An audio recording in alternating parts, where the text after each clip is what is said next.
la presentación. En primer lugar, os presento a Brendan Costello, junto con Miguel Ángel San Pedro. Son miembros del BCBL, Centro Vasco. Lo estoy traduciendo al castellano, pero es el Basque Center of Cognition, Brain and Language.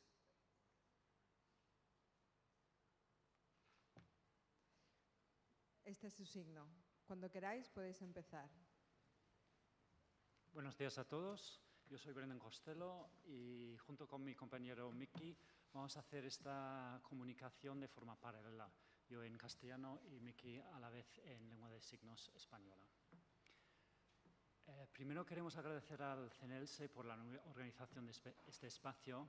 Es un privilegio estar aquí y compartir trabajo con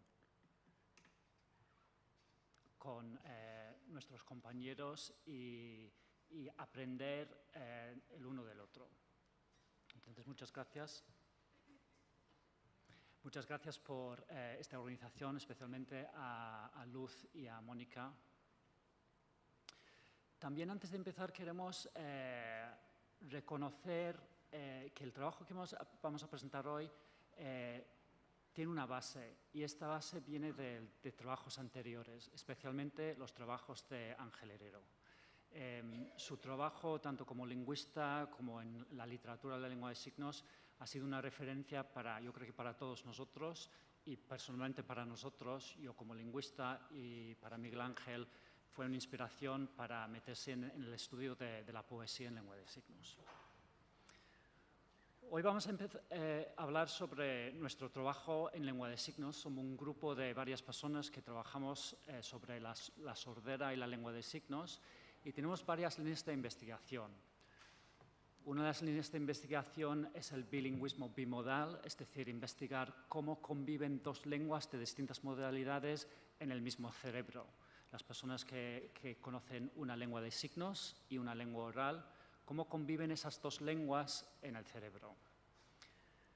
Por otro lado, tenemos una investigación sobre el procesamiento de lengua de signos. Dentro del cerebro, ¿qué zonas del cerebro, qué redes se encargan de procesar la lengua de signos? Pero hoy vamos a hablar sobre una base de datos léxica que tenemos de la lengua de signos española.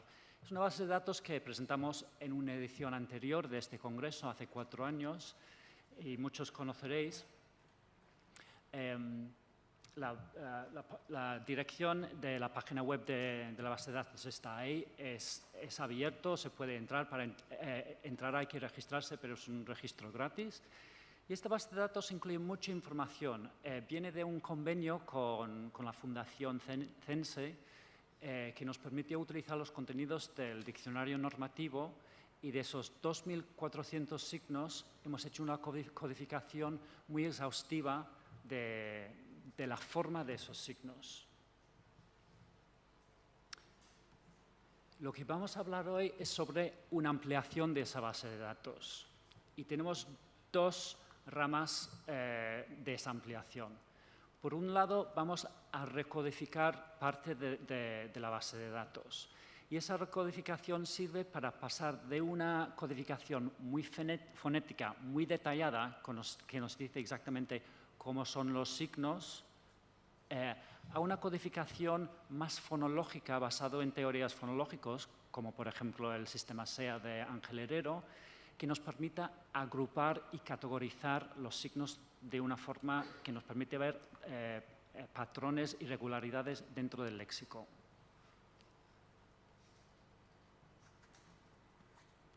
Por otro lado, queremos añadir más información a la base de datos. Esta información son índices léxicos.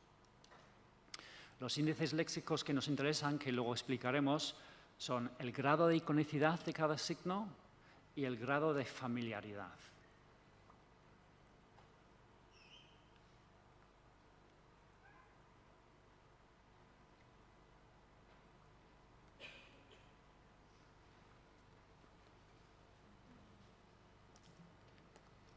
Entonces, empezamos con la recodificación. Tomando como ejemplo el parámetro de localización, en estos momentos, veis ahí en la pantalla, los posibles valores de localización solo en el cuerpo. En este caso no vamos a hablar de la cara y la cabeza, vamos a centrarnos en el cuerpo. Pero veis que hay muchas opciones para especificar la localización de un signo. Esto es muy detallado, pero no nos permite saber cuál es la relación entre estos distintos puntos.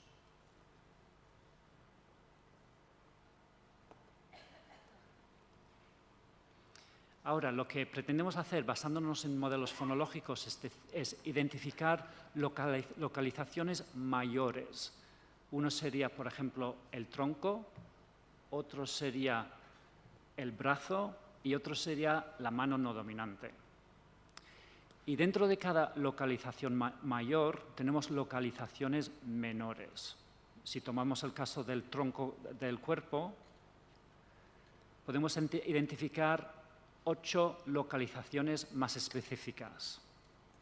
Y de esta forma ya estamos estructurando la localización. En vez de tener toda una serie de puntos sin relación, tenemos una localización mayor y dentro de eso una localización menor.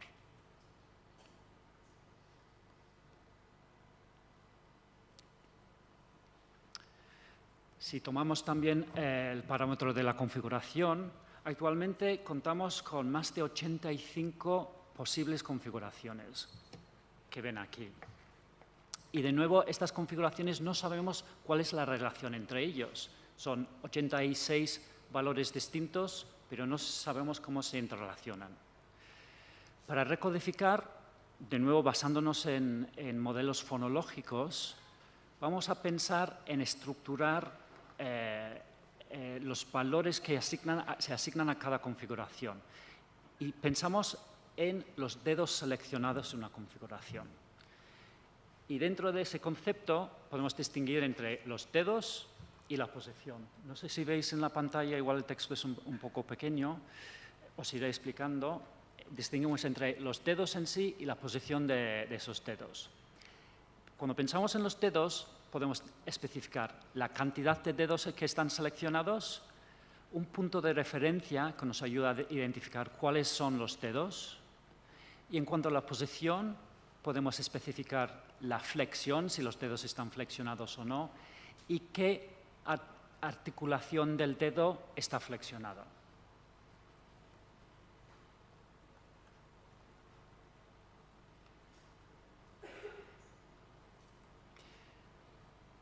Para ejemplificar esto, vamos a ver un par de configuraciones para que vean qué valores tendrían. Por ejemplo, esta configuración, para la cantidad de dedos, tiene todos los dedos seleccionados.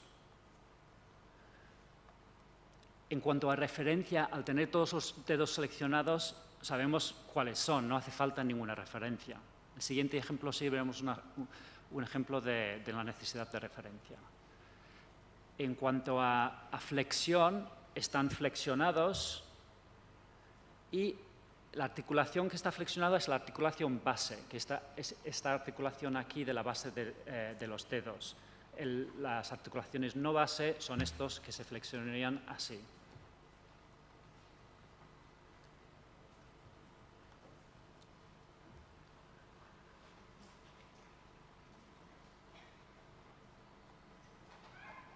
Si vemos otro ejemplo, esta configuración, en este caso la cantidad de dedos seleccionados es 1, y al ser 1 podría ser 1 o 1 o 1. La referencia aquí, ulnar, que es esta parte de la mano, nos dice que es el meñique. También está flexionado y en este caso no es la articulación base que está flexionada, sino las articulaciones no base. Y de esta forma, con 4 valores, podemos identificar todas las configuraciones relevantes fonológicas de la lengua de signos española. Entonces, ¿esto qué nos da? Como hemos dicho antes, los posibles valores de configuración son 86, pero no sabemos cuál es la relación. Al establecer subparámetros dentro de cada configuración, podemos coger una configuración y mirar sus grados de similitud con las demás configuraciones. Y de esta forma generar una especie de mapa que nos diga cuáles son los grupos, las similitudes entre configuraciones. Como vemos aquí, las configuraciones están relacionadas con líneas que nos indican que tienen relación y además podemos establecer grupos que nos dan una idea del terreno de configuraciones de la lengua de signos española.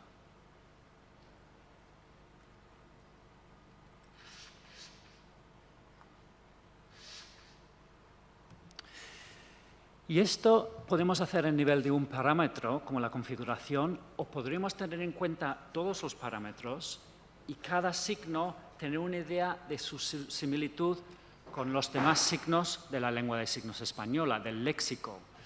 Esto ya se ha hecho con una base de datos léxico de la lengua de signos americana, que se llama ASL-LEX. La página web está ahí en pantalla. Y lo que estos puntos representan son signos. Y si hacemos un poco de zoom, se ve que cada grupo de puntos son un grupo de signos que se parecen. Y vamos a ver un par de ejemplos. Si vamos a la página web de esta base de datos.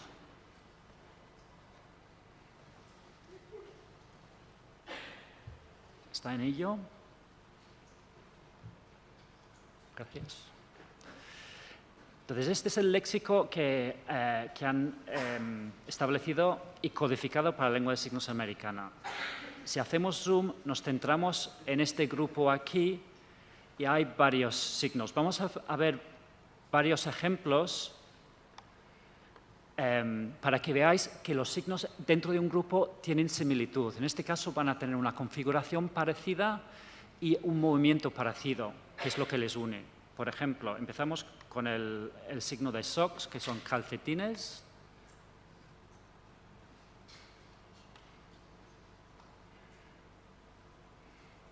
¿Se ha visto?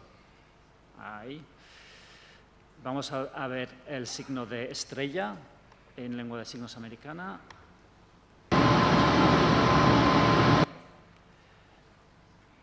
Y un signo de pasear.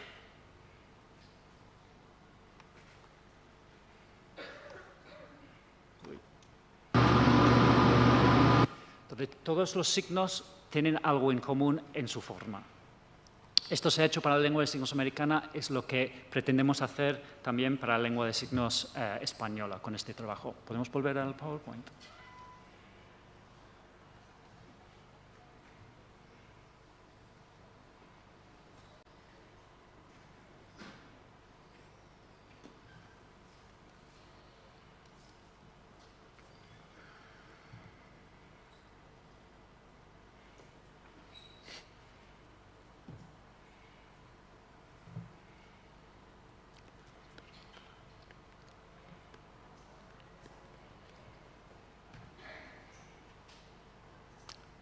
Gracias.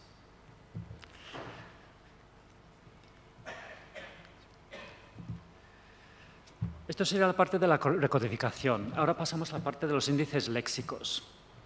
Como hemos dicho, en la base de datos tenemos mucha información sobre la forma de los signos, sus parámetros, cómo se articulan. Pero cada signo también tiene otras propiedades. Por ejemplo, un signo igual es de uso muy frecuente. Otro signo puede ser de uso muy infrecuente. Y estas propiedades son importantes porque sabemos que pueden influir a la hora de procesar la lengua de signos, que es lo que a nosotros nos interesa. En nuestro caso, vamos a mirar el tema de la familiaridad y el grado de iconicidad. Son dos propiedades que creemos son relevantes a la hora del procesamiento de la lengua de signos. Empezamos con la familiaridad. Para empezar, vamos a hacer un pequeño experimento. Vosotros vais a participar. Vamos a ver una serie de signos. Y tenéis que decidir si son signos de verdad de la lengua de signos. Si creéis que es un signo, la respuesta es con el pulgar hacia arriba. Si creéis que no es un signo, así, con el pulgar hacia abajo.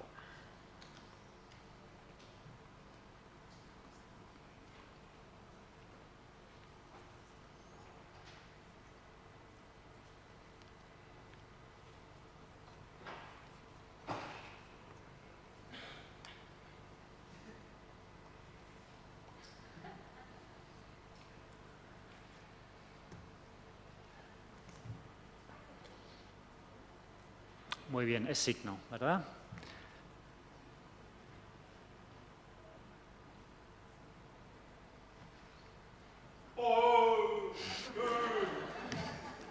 Muy bien, no es signo.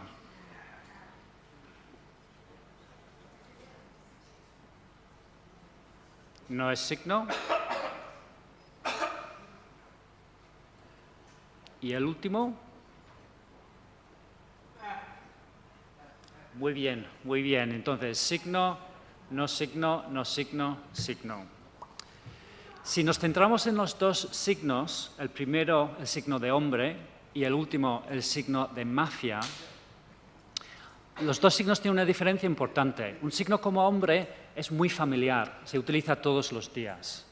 Pero un signo como mafia es un signo que vemos con muy poca frecuencia. Si pensamos en la lengua oral en castellano, una palabra como gato es una palabra muy familiar, muy frecuente. Una palabra como gasa es muy poco frecuente. Para el castellano podemos medir la frecuencia de estas palabras, porque disponemos de corpus, que se puede hacer búsquedas, y sabemos, por ejemplo, que la palabra gata ocurre 55 veces más a menudo que la palabra gasa. Y además, toda una serie de estudios demuestran que en una tarea como acabáis de hacer, de reconocimiento, decidís una palabra es palabra o palabra inventada, una palabra familiar se procesa de forma mucho más fácil y la respuesta es mucho más rápida. En cambio, una palabra no familiar es más difícil, más costoso y la respuesta es más lenta. Volviendo a la lengua de signos, no podemos medir la frecuencia exacta porque no disponemos de corpus. Estamos trabajando sobre corpus ahora, pero todavía no tenemos esas medidas de frecuencia. Y en cuanto al procesamiento, no sabemos. Creemos que probablemente el efecto sea muy parecido, pero queremos comprobarlo con experimentos para demostrar el efecto de la familiaridad.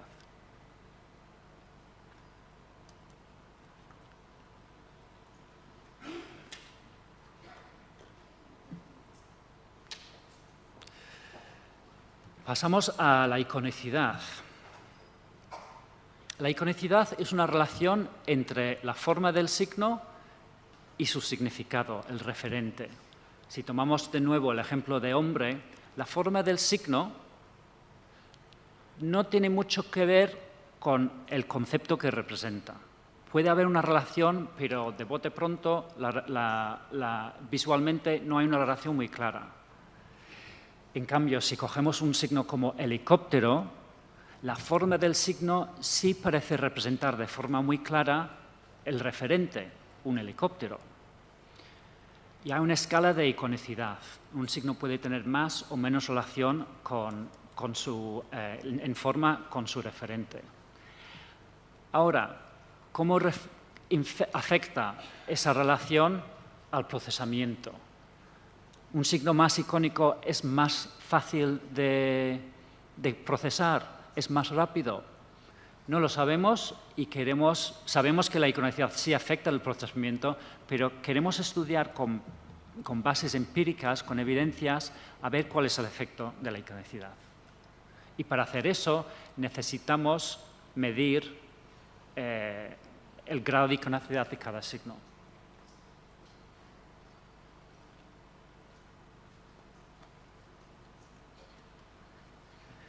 ¿Y cómo vamos a medirlo? Pues preguntando a las personas. Vamos a dar una recogida de datos a través de una página web.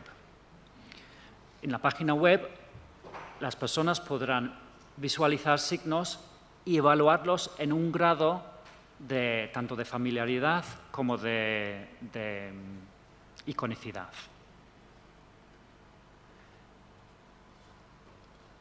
Y vamos a ver un poco cómo sería esa interfaz.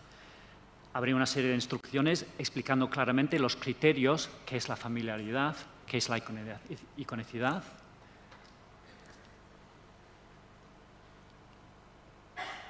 Y después se ve un signo y se puede evaluar de una escala de 1 a 7.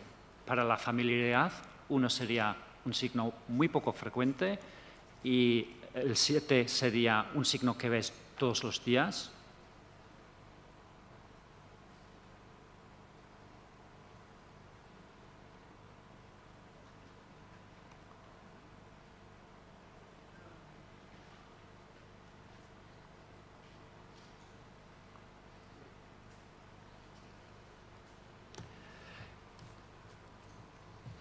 Y luego para la iconicidad sería otra puntuación, de 1, de muy poca iconicidad, hasta el 7, de mucha iconicidad.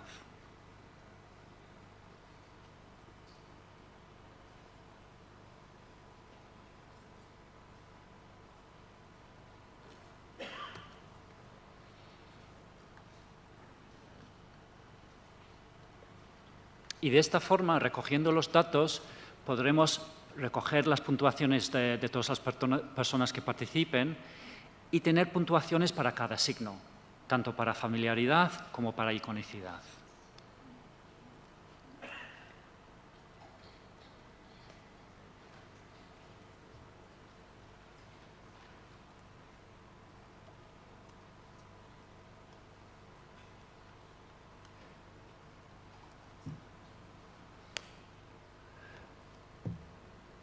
Para hacer esto necesitamos la colaboración de personas signantes. Estamos en estos momentos trabajando para montar la página web con la encuesta para recoger los datos y cuando esté preparado necesitaremos que personas signantes participen y evalúen los signos. Al ser una página web se podrá hacer desde cualquier parte de España o de hecho del mundo. Podrías hacerlo hasta en la playa si accedes con un tablet. Tenemos 300 signos a puntuar que vamos a dividir en grupos para dividir un poco el trabajo y los participantes recibirán una pequeña remuneración por su participación. Si te interesara participar, en estos momentos no está preparado, pero si nos mandas un correo electrónico a esta dirección, cuando esté todo preparado, nosotros nos ponemos en contacto contigo para que participes y nos ayudes a puntuar estos signos.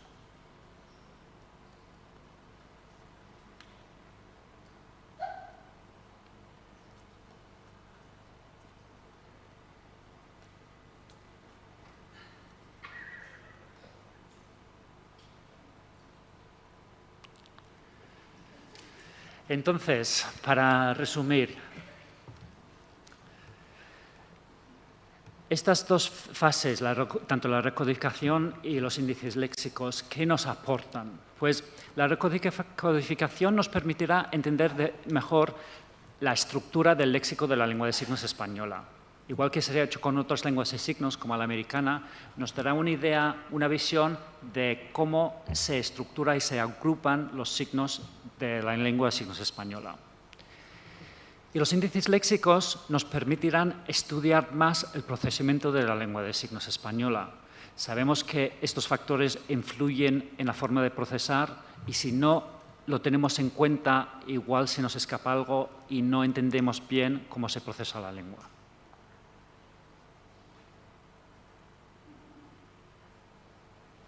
Muchísimas gracias por vuestra atención. Aquí tenéis nuestros correos electrónicos, tanto el general como el específico de Miguel Ángel, y estamos abiertos a vuestras preguntas tanto ahora como durante el resto del congreso.